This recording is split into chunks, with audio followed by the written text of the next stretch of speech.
Господа, Тинькофф Банк обновил дизайн карты для автовладельцев. Вы только посмотрите, какая она красивая. Драйв — это, пожалуй, идеальная карта для тех, кто не хочет переплачивать за обслуживание авто, тем более весной, когда машину нужно переобувать. С этой картой вы получаете ряд традиционных крутых фишек. Это и 10% кэшбэк на покупку бензина и вообще любых покупок на АЗС, 10% кэшбэк на покупку полиса в Тинькофф страховании, 5% на вообще любые автоуслуги, вроде там мойки, шиномонтажи, платные дороги, запчасти, еще очень много чего. И даже на оплату штрафов через Тинькофф все равно будет кэшбэк 5%. Ну и 1% кэшбэка вообще с любых покупок. Ну и самое главное, закажите карту, потратьте от 5000 рублей и получите 2000 рублей обратно. Все подробности и ссылочка, естественно, будет в описании под этим видео.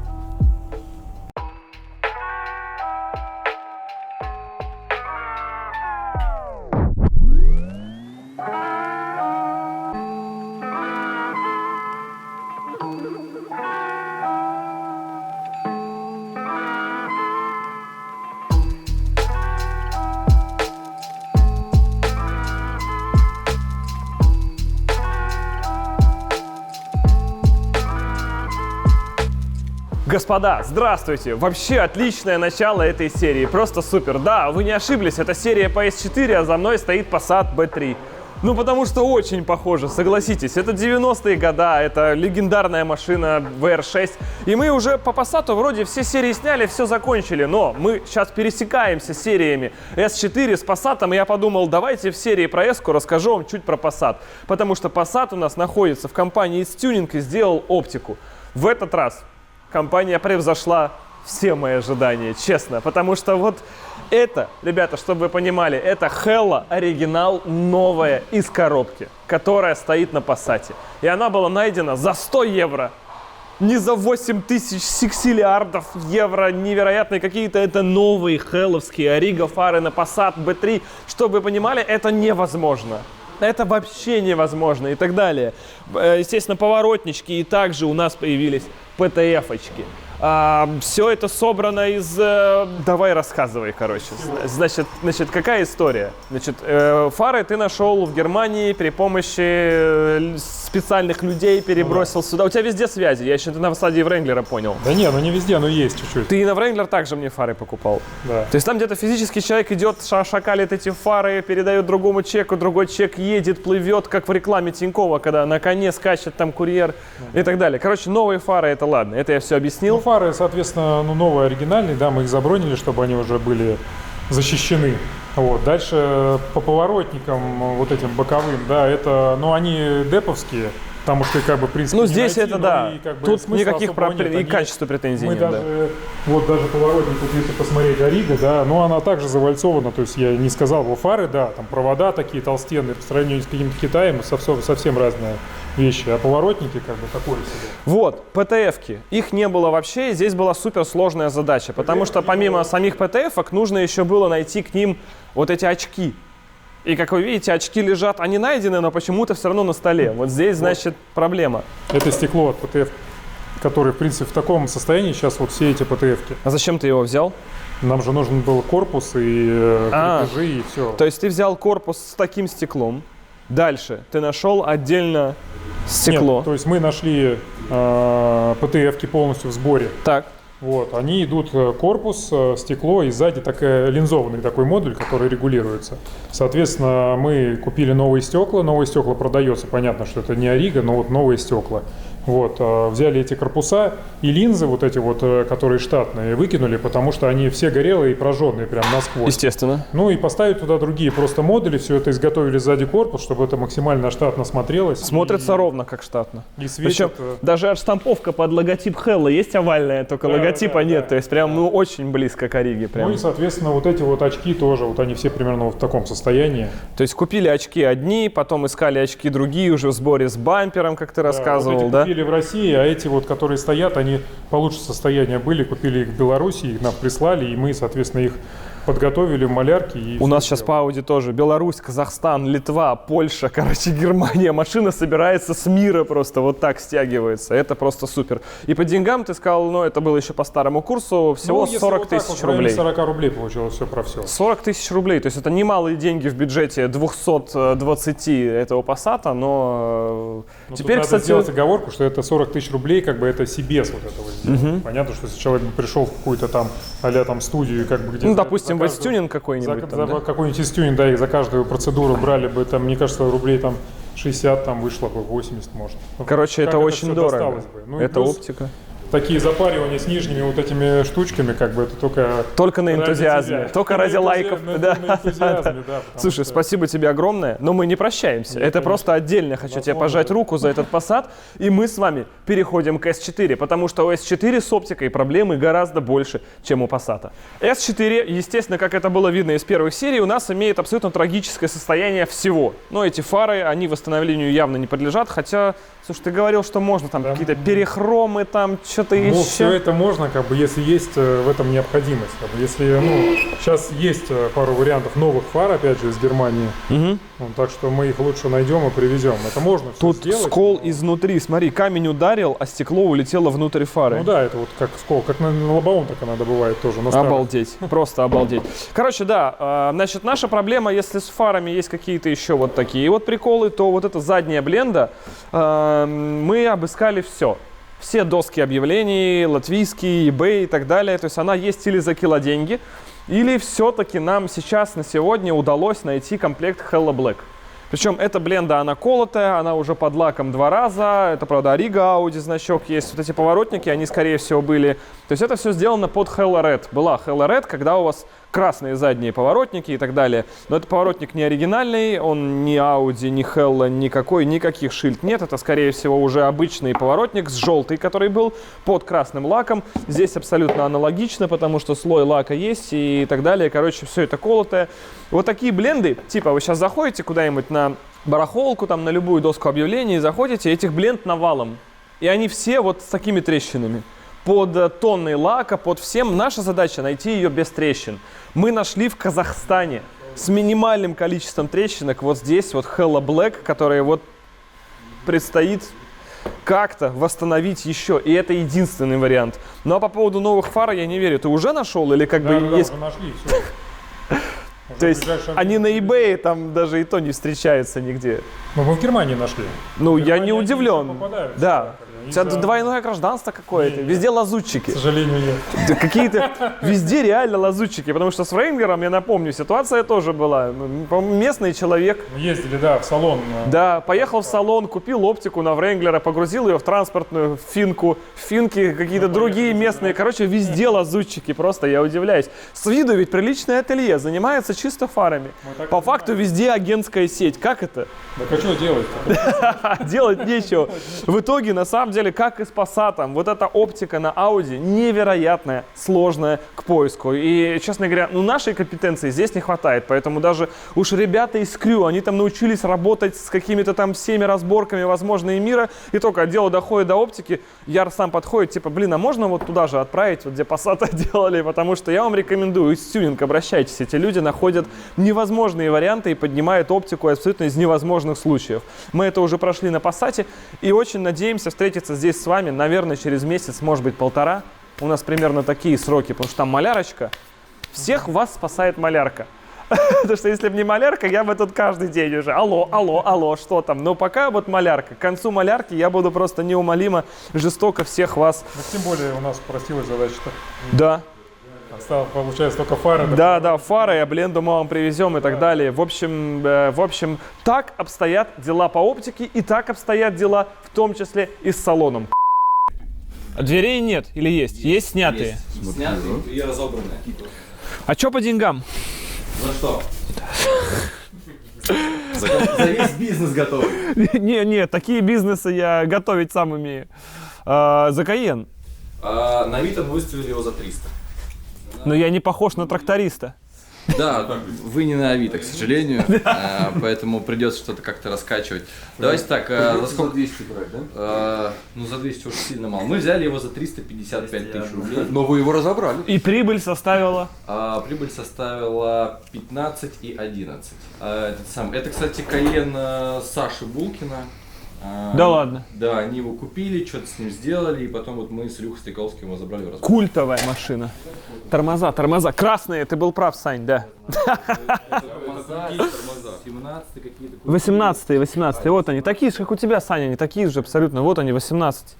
Пацаны, вроде как наш вариант. Собирать только мы его огребем, наверное, по чуть-чуть. Мы быстро разобрали. Ну что, за 250 заберем же мы его? Может, 230? Да, 230, все отлично, нас устраивает. Да, я уже сторговался до 230. Брат нам его собирать. Давайте 250. Ярослав, вам от него тоже же что-то надо? Короче, в чем соль? Значит, смотрите, какой прекрасный Кайен. От этого Кайена мне нужен на самом деле кузов, салон. Короче, все кроме мотора. Все кроме мотора и подвески. Но тормоза тоже нужны. Вот эти тормоза пойдут на S4. Не, я просто сначала думал, Сейчас они там да, подерутся. Подумал, что нет. Ну просто мы очень сильно минусы даем, как бы, и вот соберете и будете ездить кататься. Кайен в идеале. Да, не, мы кататься точно будем, да. Мотор троил, стартер сейчас не работает. А он не нужен. Магнитолу. Мы будем без мотора кататься. Отлично. Короче, тормоза отсюда залетают в S4, а кузов отсюда залетает на гусеницы. А что-то еще отсюда залетает к Ярославу. И в итоге Кайен растворяется просто. То есть эта тачка, получается, нужна всем. Но мы сейчас в данном случае здесь по тормозам. Потому что тормоза сами по себе тут, 40 стоят. Просто тормоза, если сейчас бэушно искать, и вот они тормоза. А кузов, опять же, мне нужен. И он турбовый, самое главное. У него красивый капот, радик и бампер, который будет отрезан. Но он красивый. Тем не менее, и все. Что-то там по подвеске. Оба редуктора, наверное, залетят к Ярославу. Мне кажется, уже и перед-зад. Со временем. Только что купили, но еще залетит. Карабас может пригодиться и так далее. Короче, он прям растворяется, этот Кайен. По идее, все нарядно. И вроде складывается, да? Класс. Спасибо еще одному успешному бизнесу Ильи Стреколовского. Когда мальчику нужны тормоза от Кайена, он покупает тормоза от Кайена. Когда тормоза от Кайена нужны мужчине, он покупает Кайен. Хорошо, что нам не понадобились тормоза от Ламбы или Ферры, потому что пришлось бы брать ее. Мы не можем иначе, господа. Вот они, тормоза в этих потрясающих, выглядящих как, ладно, 22-х колесах на Кайене. Очень инородно смотрится, но вроде как ничего. Они уже есть. Отдельно, сами по себе, как я и говорил, они стоят порядка 50 тысяч рублей. Я думаю, что эти диски нам, конечно, не нужны, они уже кончены и так далее. Мы, по сути, отсюда берем 4 машинки, возможно, вакуумник или нет. Или как знать. Просто 4 машинки мы берем. Вакуумник от R8. А8. Я, кстати, что заметил? Это еще удивительная серия. Мы находимся где-то уже ближе к середине серии, а у нас пока что не было самой Audi. У нас уже был Passat, у нас теперь Cayenne, а Audi S4 мы еще так и не наблюдали. Хотя бы частично, но все будет, ребят. Сейчас отсюда поедем потом... Нет, не к Audi, в салон поедем все равно. Нет, мы сейчас из салона приехали сюда, к Cayenne. Да. Так что саму Audi мы увидим только в финалке, но она будет в этой серии, все нормально.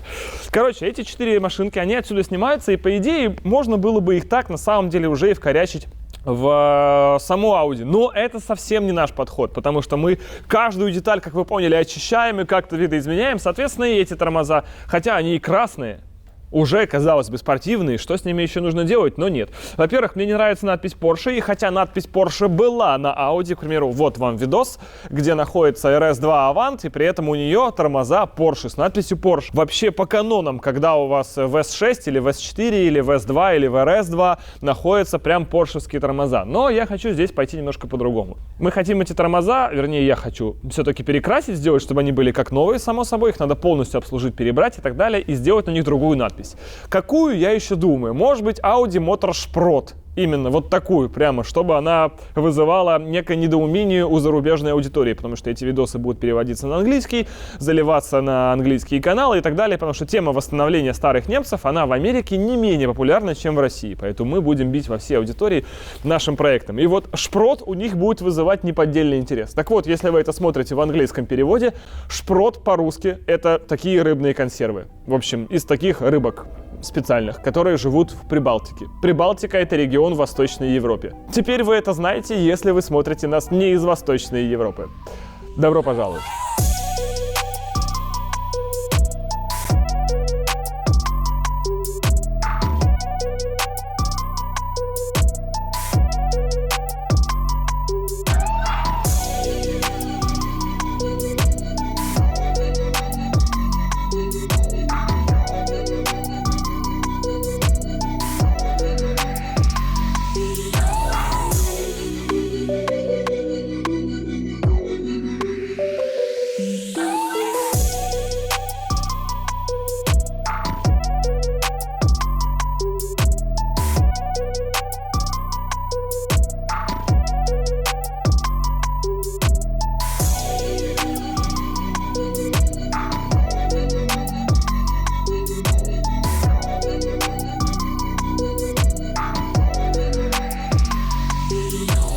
Параллели у нас, естественно, идут работы и по тюнингу мотора, потому что приезжают запчасти, они все едут и все приезжают. Опять же, это вот актуальная повестка дня, ребята. Но они едут из разных мест, из разных стран, и они едут. Никаких проблем, они едут прям сегодня, вчера, завтра там обещают что-то привезти и так далее. По мотору мы, как и говорили, мы хотим 400 лошадиных сил, не больше. Чтобы не мутить ничего с приводами, редукторами, кузовом, чтобы не было никаких проблем. То есть 400 лошадей для этого двигателя, это считается прям вот практически сток. Для этого хватает родного железа, родных шатунов, родных поршней, колена, вкладыши. Все сток и просто чуть больше давки, чуть другая топливная. Я сейчас все покажу. И у вас получается уже 400 сил. Не все еще приехало, нету самого главного, нету турбы. Мы вам в следующей серии покажем, она уже на подъезде, она должна быть очень нарядная, хорошая турбо. Но в остальном сейчас любые владельцы АН моторов увидят, что у нас все идет просто по шаблону. Это выпускной коллектор от RS2, вернее его китайский клон хорошего качества. Очень рабочее решение, многие его используют. Куплен у проверенного продавца, здесь написано SR2, ну то есть на оригинальном было бы RS2. Выпускной коллектор, к нему уже прикручивается турбо и так далее, и так далее. Впускной коллектор у нас также дорабатывается. Естественно, это другие высокопроизводительные форсунки, другая под них же топливная рейка. Ее чуть-чуть доработали, переварили крепление. Эта часть коллектора у нас остается стоковая, родная. Сюда у нас впиливается дроссель от УАЗа. Забыли, но это так. Это дроссель от УАЗа, да. Потому что Bosch, это, проще говоря, универсальный дроссель Bosch. Он ставится много на что, в том числе и на УАЗ. Он, естественно, будет уже бестросиковый, все с ним в порядке у нас. Это наши кронштейники всякие развеселые, все это не надо. Westgate я вам уже показывал. Он останется на своем месте, штатный, и будет работать, потому что он абсолютно рабочий. Мы его проверили, у него целая мембрана, с ним все в абсолютном порядке. Замыли его от стекла. Кстати, многие писали, что после Аквабласта везде очень много стекла. Да, действительно, поэтому мы все заново разбираем и так далее. Стекла будет очень много. Дальше у нас встает вопрос коробки. Она будет стоковая, но между мотором и коробкой нам нужно сцепление, которое будет держать квадролонч. Потому что вот это вот пошло. У нас все это будет. Соответственно, опять же, абсолютно шаблонное решение. Это корзина из цепа от RS4 B7.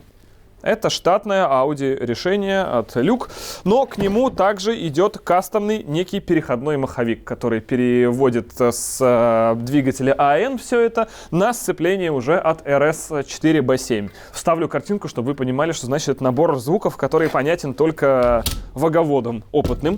Естественно, это также не все. Значит, по поводу поршней и шатунов, ребят, мы ищем. Мы полностью с вами согласны, что негоже при таком лютом подходе оставлять все это без надзора. Хотя, с другой стороны, понять, что с ними не так, невозможно. Это абсолютно нормальные, реально идеальные поршня с пальцами и шатунами просто в отличном состоянии. Непонятно, зачем их менять. Их менять, наверное, придется в связи с чем? Что мы все-таки немножечко блок точнем, мы проверим обязательно эллипс. Блок уже в специальном сервисе на опрессовке. Они, может быть, попробуют сделать хон. То есть мы пытаемся сделать с блоком до последнего так, чтобы, естественно, и он был обслужен, и чтобы все было идеально. Это 100%, ребят, мы пытаемся.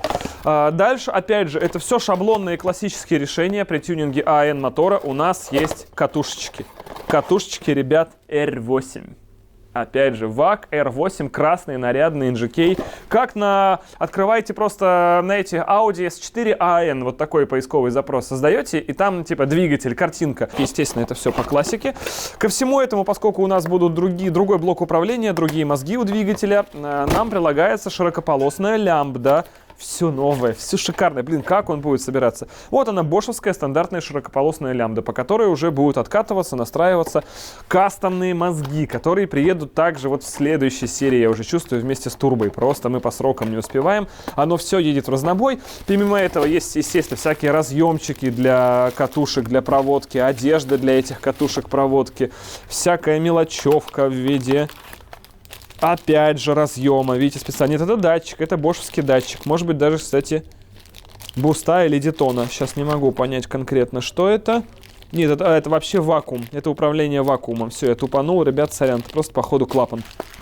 Бывает такое, да. И все, вот это весь... Это, в основном, это как бы... Я так бегло рассказываю, потому что это абсолютный шаблон. АН-моторы, про них все уже давно известно, как они тюнингуются. Они все тюнингуются всегда вот так и всегда примерно с этим же набором. Все эти решения уже проверены, откатаны, под них уже есть готовые чуть ли не прошивки, как собирать, мануалы в интернете, вы все это можете набрать. В чем, опять же, преимущество покупки вот такой старой и, казалось бы, очень редкой машины, но при этом все пути с этой машины уже пройдены, и когда вы хотите ее тюнинговать, вы просто выбираете путь. Знаете, вы заходите в интернет, так, сколько я хочу сил со своего АН-мотора. 300, просто бустап, 400, родное железо, но немножечко навеска вокруг меняется, 500, 600, 700, все эти пути описаны, и дальше описано, что надо с этим делать и что менять, чтобы это все поехало. И у нас вроде как пока все складывается, так что ровненько. В следующих сериях приезжает тюнячки, приезжает, наверное, уже блок из проверки, опрессовки и, может быть, расточки. Очень верим насчет поршней, хотя зачем? Можно расточить блок и загильзовать его под номинал, и все будет в идеале. Мы так уже делали с одной машиной, я думаю, сейчас многие поняли, с какой, но про это попозже. Также до сих пор мы толком не можем найти бампер, именно S4. А он у нее свой, у S4 свой бампер, и выглядит он вот так. Он выглядит как соточный, но нижняя решетка у него широкая от края до края и, естественно, с расширением на широкие крылья. Это именно S4 бампер. Пока все, что мы нашли из нормального состояния, это Германия, 750 евро на eBay, плюс доставка, бампер за 150 тысяч рублей. Это жестко. Мы пока не готовы, ищем все-таки варианты попроще. Ищем, может быть, какое-то подвосстановление, какой-то ломаный, но именно S4. К сожалению, в России найти ничего не удается из похожего или совсем в печальном состоянии. То есть надо купить там 4-5 бамперов, из них что-то одно собрать. Мы пока что ищем. Если есть бампер именно от S4, ребят, также здорово, если бы вы написали ребятам в Скрю, аккаунты будут их ниже в описании, у них есть Telegram, Instagram, ВК, все современные способы связи, они есть. В остальном вроде совсем пока справляемся, удивительно, но остальное вот находится каким-то чудом, какая-то магия, но находится. Я подозреваю, что еще, конечно, мы в конце вот эти все мелочи, мы в них будем упираться, трындец, все вот эти вот там пластмасски, где-то что-то не хватает, рычажки, педальки и так далее. Пока решаем, в остальном держимся, все едет, запчасти заказываются, все в порядке у нас, все отлично, с деньгами никаких проблем. Огромное вам спасибо за вашу поддержку, вы постоянно спрашиваете, чем помочь, люди там готовы помочь всем, чем угодно, приезжать тут что-то по ремонту, по деталям, по моторам, блок есть, то есть, все найдем, все привезем. Пока что все нормально, мы пытаемся сами, но вот частично будем, наверное, просить о помощи. Но в любом случае, низкий вам поклон всем, спасибо огромное за вашу такую реакцию, теплую, прям проект взрывает, и я очень рад, что я, как и хотел, теперь мой канал работает так, как я хочу. Видосы выходят тогда, когда я хочу, они выходят про то, что я хочу, и такие, как я хочу. Все. Вот теперь я на втором канале про это говорил, если кто не смотрел, ссылка будет в описании. Идеально. Я сейчас царь Ютуба. Вообще меня не парит, больше я кого-то просмотров беру или не меньше, я просто занимаюсь любимым делом, делаю то, что хочу со своей любимой тачкой, и получается. И вам за это огромное спасибо. Едем дальше.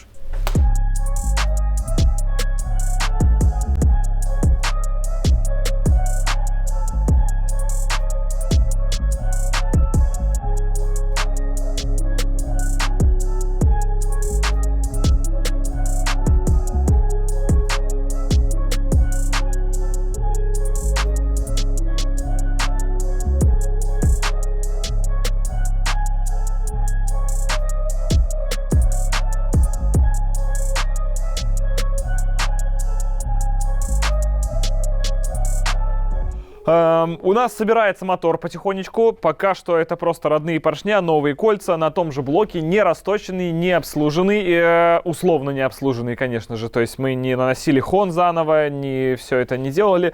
И многие из вас еще в конце прошлой серии негодовали, что при таком тщательном подходе мы оставляем вот это вот подбитый блок, который... Ну, сделан отнюдь не так, как весь остальной проект у нас намечается. Но, тем не менее, что мы хотим сделать это сейчас. Потому что сейчас заказывать ковку поршня это там 2-3 месяца. Можно найти новый блок, хотя можно собрать на дизельном блоке. В общем, это очень долго. Наш план, что мы пока собираем так и ведро Супротека, как я, собственно, и говорил. На мой взгляд, все будет нормально. Хотя вот, например, Михаил говорит, что все будет очень плохо. Но на то и разница мнений, что у меня есть опыт личного использования, а Михаил только в моих роликах про Супротек наслышан. Да, поэтому он не доверяет. Это нормально. Всегда люди, пока сами не попробуют, они не верят. В любом случае, как бы то ни было, у нас всегда есть возможность собрать отдельно на полке, найти какой-нибудь другой блок, на него заказать кованые поршня, там блок, в крайнем случае, еще загильзовать и сделать вот эту всю конфету отдельно лежащую. А потом, когда в случае чего, если вдруг здесь не прокатит, просто сделать уинч и все. Но в нашем случае сейчас это позволит проекту двигаться. Причем, да, у нас там зазор типа 0,4. Но должен быть 0,1, да, а он 0,4. Но на мой взгляд, вот давайте посмотрим. Это будет отличная проверка для Супротека. Значит, собираем мотор на зазоре 0,4 вместо 0,1, добавляем туда Супротек и потом делаем ваши ставки. Сработает или не сработает. Просто я не понимаю, зачем в данном случае нам что-то менять, когда оно и до этого ехало сток, все прекрасно работало, клапана поршня не в масле, не закиданные, труба снизу не в саже, все зашибись, смесь даже по графику было видно, что ровная. Смысл, да, чтобы это прожило еще 500 тысяч, потому что в таком варианте оно может и не прожить. Но опять же, на этот случай всегда можно собрать второй блок. С АН моторами это не проблема. Поэтому собираем пока так, плюс ведро Супротека, едем и смотрим, кто в результате облажался. Мне облажаться не страшно, а Супротек, я в него верю, там проблем быть не должно. Так что собираем так и едем.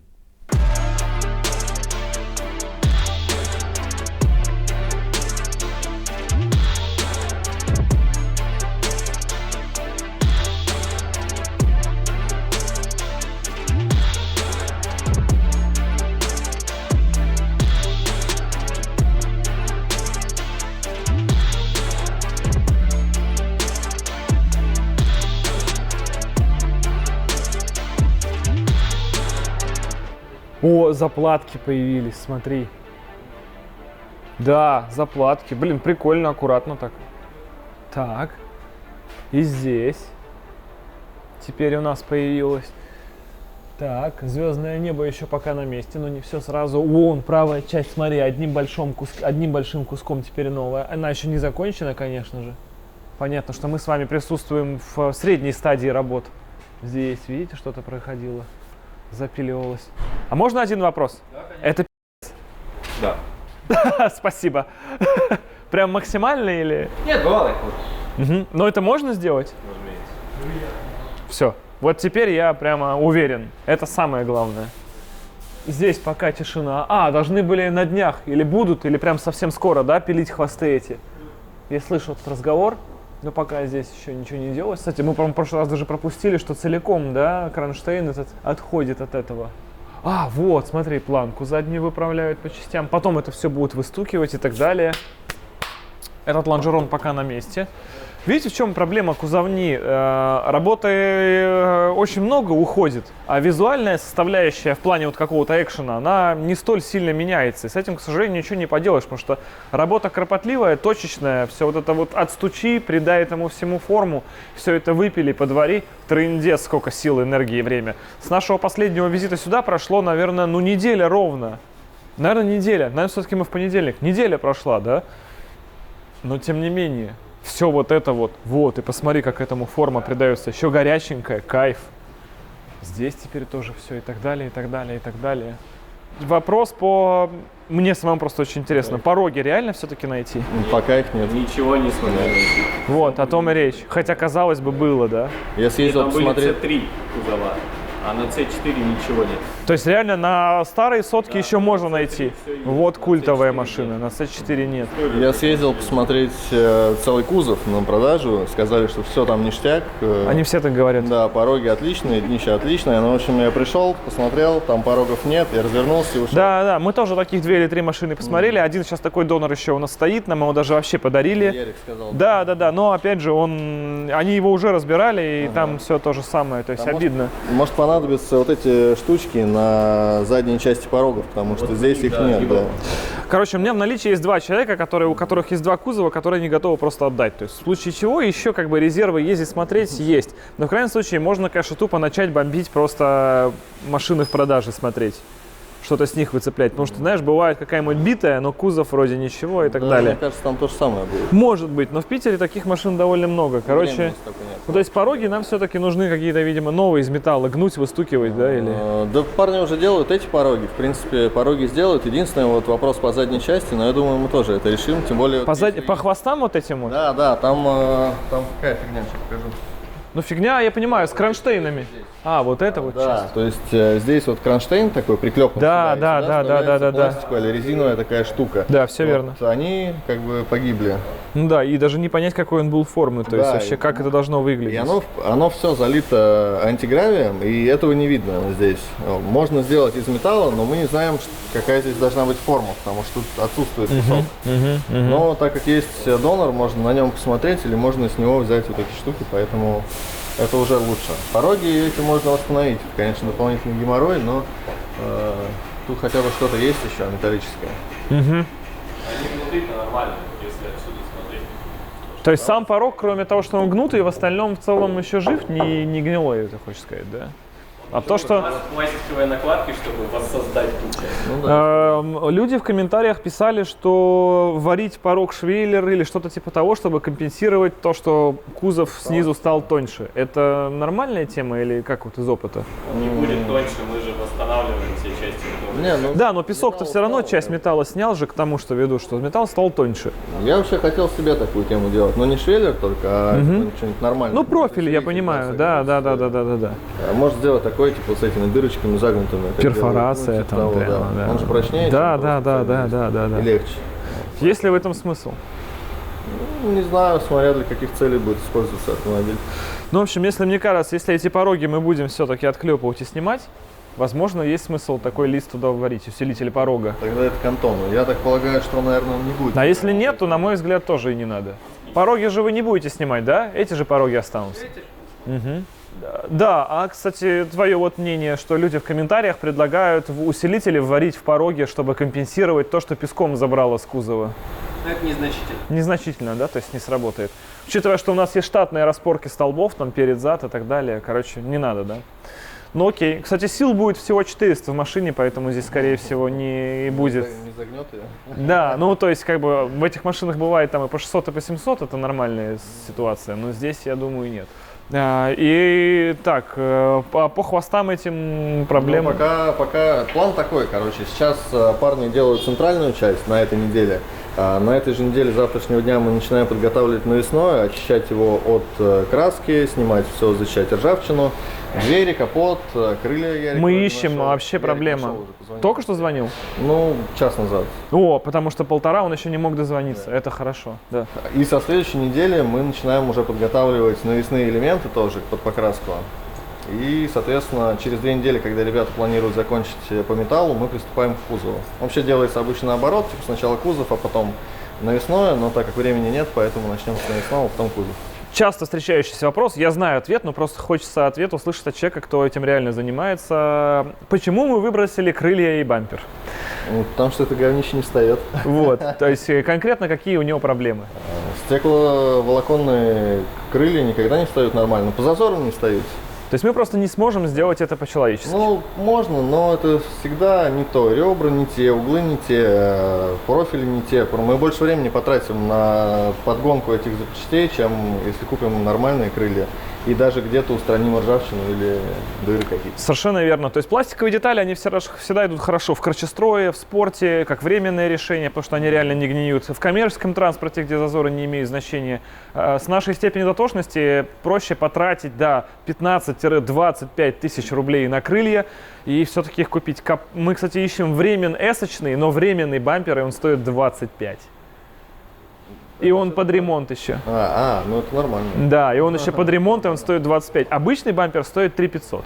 Потому что Ярик мне сказал сначала 120 или 150. Вот 150 есть хороший вариант в Германии на eBay. Вообще идеальный S-очный бампер. Нормально будет. Ну, но еще под ремонт и того, его тотальная стоимость там будет, блин, Это в любом трындец. случае лучше, чем бампер из стекловолокна, который не на что крепить, к нему не на что крепить сетки, и все это, короче, это все выглядит печально. Это внутри выглядит грустно, да и снаружи тоже не очень. Короче, да, ладно, мы у вас тогда снова через неделю посмотрим. Мы понимаем, что мало чего поменяется, но это нормально. Да, кузовня она такая. В общем, в любом случае, мне нравится, как все это вот там выстучено с той стороны. Но это не закончено, я все объяснил. Да. Что это не окончательный шов и так далее. В любом случае, мне пока нравится. Как бы вот красавчики. Не все такие. Спасибо, мы стараемся. Да, но чайку все равно не привезу, чтобы вас сохранить. Но там вроде по металлу уже все готово, или нет? Значит, освобождается.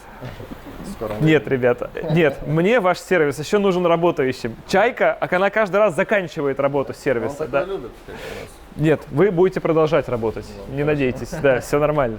Едем дальше. Ну вот карпет куски. Где? Боковинки. Мне Вот с этим? Прислали все вообще. Да, так они тебе должны были все Всё- представить. нет, всё Надо это что-то даже сделать, Паш. Вот, вопрос. Можем Ну, поверх сделай его, хорошо. поверх Ну, чем-нибудь затянуть? Можешь изнутри.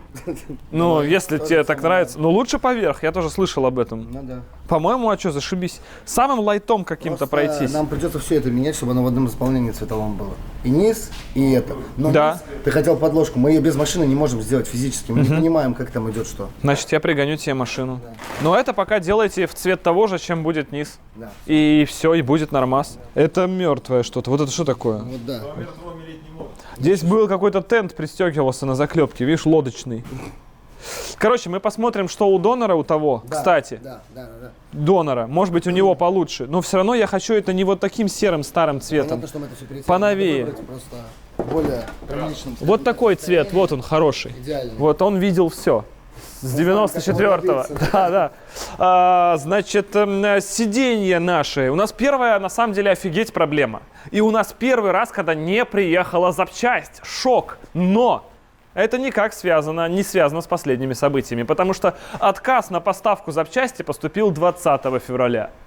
20 февраля, уважаемые господа из Германии, уже сказали, что вот эта вставка с надписью «Quattro» и косой строчкой, она нашлась, она есть. Якобы, по крайней мере, судя по сайту в интернете, она есть в Германии у уважаемых господ. Но формулировка была просто, что мы не можем вам поставить эту ткань. По какой причине именно они не могут поставить, никто не объяснял. И пытались зайти на этих людей. Мы подумали, ладно, допустим, что-то не везут в Россию. Хотя это было 20 февраля, напомню. А запрос ты отправил, по-моему, если даже не раньше, типа 19-го даже. Да. И они уже 20-го отправили, что все не могут привезти. Пытались зайти через Казахстан, Литву, Польшу, еще кого-то там угодно, Словению, Словакию. Да. ФРГ, КГБ, ЕСП, ДЦП. И ничего этого не помогло, и, соответственно, в итоге ткань все-таки не приедет. А ткань такая уникальная, такую вы больше нигде не найдете, именно косая строчка с надписью «Quattro». Причем сколько я пересмотрел по фото S-очных салонов, именно S4 салоны были двух типов. Или кожа черная вот такая, или эта самая косая строчка с надписью «Quattro». К сожалению, всего два типа салона шло. Были более простые, просто с косой строчкой, без «Quattro», но у нас уже есть этот салон. И если боковые подушки, это обычная ткань. Вот у нас куча есть разных исходничков, пробничков, да, мы по ним тут, грубо говоря, вот практически нашу ткань нашли, это она. С чуть более крупным зерном, грубо говоря, фактурой, но это абсолютно не играет роли. С этим всем перетянем, все будет здорово. Что делать с надписью «Quattro» до сих пор было не очевидно, потому что помимо этих передних сидений, да, она, видите, в чем проблема? Она еще немножко подвыцвела. Из-за того, что она подвыцвевшая, подвытертая, это уже после тройной химчистки с аквабластом от Лехи и здравием, пожеланием здравия от всех остальных, в общем, все равно она осталась вот такой. То есть это просто, это уже точно на убой, а это даже живая, но подвыцвевшая. Видите, она немножко отдает синевой. И, к сожалению, никаких аналогов найти этой ткани нет. Мы нашли бэушных этих салонов несколько на разных сайтах, вообще на разных, просто совершенно разных, даже там в Беларуси, в Казахстане иногда встречаются эти салоны. Ну, как вы понимаете, год выпуска этих салонов примерно такой же, и они все находятся в примерно таком же состоянии. И это, пожалуй, первый раз, когда запчасть не найти. То есть новое такое мы купить, походу, не сможем. Или, по крайней мере, мы не знаем где, то есть найти не удалось. И эти сиденья — это как бы одна часть проблемы, есть еще задний диван, это другая часть проблемы, вообще глобально для всех Audi 100. У заднего дивана спинка в хорошем состоянии, а вот сам диван задний, он имеет характерную дырку, которая присуща... У вас тоже такая? Нет? Или ты первый раз такую видишь? 90% Audi с этой дыркой. Твои подозрения? Слушай, мне первая мысль, которая в голову приходит, мне жалко человека, который в это место бычок хранил на такой долгий срок. Хорошо, почему... Мне кажется, он сам пострадал больше. Тогда объясни, почему 90% людей в одно и то же место сзади в Audi 100 роняют бычок? Ну да, видимо, он, изначально это он ронял куда-то сюда, но от резкого ускорения, понимаешь, вот такая... Я тебе по секрету скажу, если в этой машине не было кондиционера, никогда сюда бычок никто не роняет. С кондиционером роняют. Слишком холодно. Ну, подсказка фуфло, признаюсь, да. Что-то снизу пробивает, да, я так понимаю? Ты близок, ты близок. Пружина? Не пробивает. Прожигает. Прям вот так вот. Это когда заднему пассажиру недостаточно страшно, водителю обидно. Он кнопку нажимает. Смотри, я даже подсказываю. Каркас идет, уинч, нет каркаса, пошел дальше. Здесь должен быть электрод сварочный, видимо. Практически. Он им становится на какое-то время. Нет, не компрессор. Он тоже здесь, но не в нем дело. Сушитель. Я не знаю, что. А в это время все Audi сейчас такие сидят, аудиоды. Почему они не знают этой фишки? Все горели в Audi 100. Все горели. Здесь сзади стоит аккумулятор. И его плюсовая клемма со временем, после замены аккумуляторов, через какое-то время теряет крышечку. И неизбежно на эту крышечку ложится вот эта штучка. Слегка разогревается. И 9 из 10 Audi на сегодняшний день находятся с дыркой. У нас есть донор с таким же диваном, и в нем точно, естественно, такая же дырка. Аккум под задним сиденьем только в кондейных машинах. В бескондейных аккум стоит под жабо возле дворников. Короче, вот такая борода, поэтому задний диван, даже если мы находим такой же, даже если мы находим его не на доноре, а где угодно, он, блин, с дыркой. Но есть решение, это ВАК, да. Можно взять два дивана, располосовать их, это равно этому, и собрать из двух диванов один. А поролон мы найдем. И то же самое, похоже, придется делать и с передними сиденьями.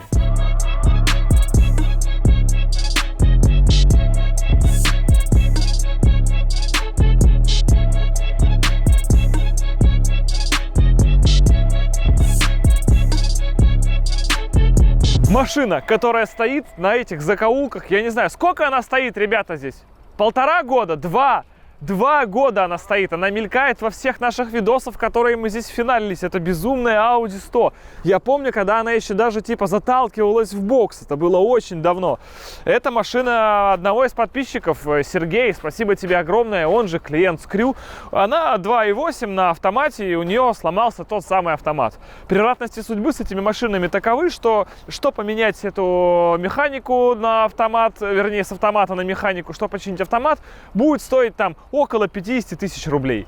Прикол Audi соток в том, что они в таком состоянии в принципе стоят 50 тысяч рублей. Итого ремонт этой машины становится нецелесообразным. Ввиду этого ребята из Крю, как-то там у них там свои отношения с Сергеем, зашакалили эту Audi сотку к себе. И самое главное, что 2 года стоявшая машина здесь, вот в сугробе, в кустах, в этом всем, оказалась сюрпризом. Мы были в шоке. Потому что это в точности такой же довольно редкий салон с косой строчкой с надписью Quattro. И эсочный руль, между прочим. Причем он не отмечен, какой эсочный. Ну там бампер от S6, то есть здесь частично стоит салон от S6.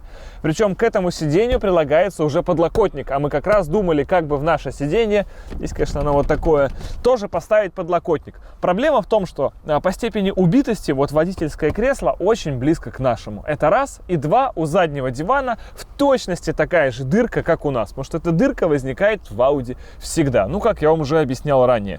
Но дверные карты, к примеру, Сиденье пассажира в очень хорошем состоянии. И диван, если не считать дырки, также в состоянии гораздо лучше, чем наш. Поэтому есть идея, конечно, все это просто отжать и попытаться собрать в крайнем случае из 2 салонов один нормальный. Потому что вот эти вставки, вот это сиденье, оно вообще прям булочка. Боковые вот эти батоны еще перешьем, чтобы они были совсем в идеале. А вставка хороша. Задний диван и задний ряд также гораздо лучше, чем мой. Это, конечно, очень интересно. Но эсочный руль мне не нужен, потому что у меня тоже эсочные рули, и рули были 2 типов. И вот такие, и как у меня. И как у меня, мне, наверное, нравится даже гораздо больше, чем этот, тем более этот еще перетягивать. В общем, вот такой, ребят, сюрприз, что оказывается салон, который мы стали искать только с февраля, 2 года уже все это время был у нас под носом. Что касательно потолка, стоек и всяких мелких деталей, здесь проблем нет абсолютно. Берем то же решение, что в Passat. Офигенно дешевое, при этом офигенно прикольная и очень классная на ощупь ткань, которой мы в Passat перетянули также стойкий потолок, часть багажника, заднюю полку и так далее. Здесь абсолютно та же схема. Вот вы видите, все уже перетянуто, все уже как новое, абсолютно стоечки, вот центральная стоечка под ремень. Там на диване лежит потолок, с этим проблем нет. Вообще ни с чем проблем нет. В этом проекте до этого дня вообще ни с чем проблем никаких не было. Все, что нельзя было достать, можно было достать БУ. В крайнем случае, да, у нас там едет одна деталь из Казахстана. Она успешно едет, она дорогая, но она едет. Помимо Казахстана есть еще Белоруссия, есть еще Латвия, есть еще Польша. Там тоже все на связи. Все едет, все замечательно. Кроме этой квадры. Короче, если у вас на всякий случай, давай все-таки в этот четверг уже видео выйдет, да, ну прям времени остается 2 дня до выхода видоса, сегодня вторник просто, если кто не понимает, то если у вас есть вот такие сиденья в хорошем состоянии или ткань, вот эта косая строчка Quattro, пожалуйста, свяжитесь с нами, контакты будут в описании, я думаю, что я Паше оставлю сразу реформу, аккаунт в Одноклассниках. Твой. В Тиндере. Да, аккаунт Паши в Тиндере будет. Никогда не выпускали, знаешь, этих фирменных футболок Quattro. Да, короче, разрезать футболки, если у кого есть свитер Quattro, то есть как бы он может его продать нам. Вот эта вся история нас устроит, потому что этой вставки на сегодня найти невозможно. И здесь у нас большая проблема. Ну что, ребят, в оконцовке этой серии, 4-й серии, значит, ровно месяц, как мы занимаемся Audi S4. Хотя для вас это месяц, для нас мы и занимаемся уже 1,5, практически даже скоро 2 месяца. И у нас уже совсем тревожная тема, потому что вы смотрите это в четверг, а доснимаем мы все это в понедельник, и завтра во вторник мы еще тоже это доснимаем. То есть серии снимаются уже прямо вот так, на горячую. Сняли, выложили. Начинается синдром Понторезки. И в этой серии наконец-то у нас реальные проблемы, потому что пока что конкретно, что делать со салоном, мы не понимаем, потому что есть проблема по этой ткани Quattro. И самое главное, что снимать дальше, потому что кузовня, мы сегодня ее показываем, она и дальше будет кузовней, и дальше будет собираться мотор, то есть все это уже не так интересно, но мы, конечно же, обязательно будем следить за всем этим, и обязательно все равно будем раз в неделю выкладывать, чтобы никогда не было вопросов, что с Audi или когда Audi. Audi будет следиться в он-тайме, потому что, я надеюсь, через неделю мы уже увидим работы по тормозам, через неделю мы должны уже увидеть сборку двигателя, уже точно приедут тюнячки, уже должно что-то оформляться в более-менее целый прям столбик. Через неделю уже, мне кажется, должны окончиться работы по железу в кузовне и начаться уже какая-то шпаклевка, грунтовка или шпатлевка, я все время путаю. Так и так, правильно. Да? Кайф, короче, я не ошибся. И тому подобное. Даже не представляю, что там будет еще через неделю. Салон, наверное, не начнется. И, в общем, ребята, сложно будет. Но мы будем продолжать выпускать видосы, потому что эта машина из предполагаемых 3 месяцев 1 уже в работе прошла. Остается совсем чуть-чуть. Спасибо вам огромное, что смотрите это видео. До встречи в следующем, ровно здесь же, через неделю, в четверг вечерком. Удачи вам и пока. И нам вот удачи надо, вот это обязательно.